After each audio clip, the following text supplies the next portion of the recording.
রাজধানীর শনির আখড়া থেকে যাত্রাবাড়ী সড়কে কোটা সংস্কারের দাবিতে পূর্ব ঘোষিত কমপ্লিট শাটডাউন কর্মসূচিতে আন্দোলনরত শিক্ষার্থীদের সঙ্গে পুলিশের সংঘর্ষ চলছে। বৃহস্পতিবার বেলা 11টার দিকে এই সংঘর্ষ শুরু হয়। দফায় দফায় চলছে এই সংঘর্ষ। শনির আখড়া এলাকার দিক থেকে বেলা 11টার দিকে আন্দোলনরত শিক্ষার্থীরা মিছিল নিয়ে যাত্রাবাড়ির দিকে আসার চেষ্টা করেন। এ সময় তাদের ঠেকাতে কাঁদানে গ্যাস ও সাউন্ড গ্রেনেড ছুড়েন আইনশৃঙ্খলা রক্ষাকারী বাহিনীর সদস্যরা। এরপর দুই পক্ষের মধ্যে সংঘর্ষ শুরু হয়।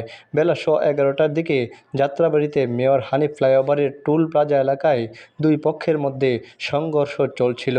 শনির আখড়ার কাজলা এলাকা থেকে যাত্রাবাড়ি পর্যন্ত পুরা সড়কে এই সংঘর্ষ ছড়িয়ে পড়ে। এতে মেয়র হানিফ ফ্লাইওভারের উপরের অনেক যানবাহন আটকে আছে। প্রায় 24 ঘন্টারও বেশি সময় ধরে ঢাকা চট্টগ্রাম মহাসড়কে যান চলাচল বন্ধ রয়েছে। উল্লেখ্য, সারা দেশে আজ বৃহস্পতিবার কমপ্লিট শাটডাউন কর্মসূচি ঘোষণা করেছেন কোটা সংস্কারের দাবিতে আন্দোলনকারীরা। গতকাল বুধবার রাত 8টার দিকে সামাজিক যোগাযোগ মাধ্যম ফেসবুকে এ কর্মসূচির ঘোষণা দেন কোটা সংস্কারের দাবিতে আন্দোলনের প্ল্যাটফর্ম বৈষম্য বিরোধী ছাত্র আন্দোলনের অন্যতম সমন্বয়ক আসিফ মাহমুদ।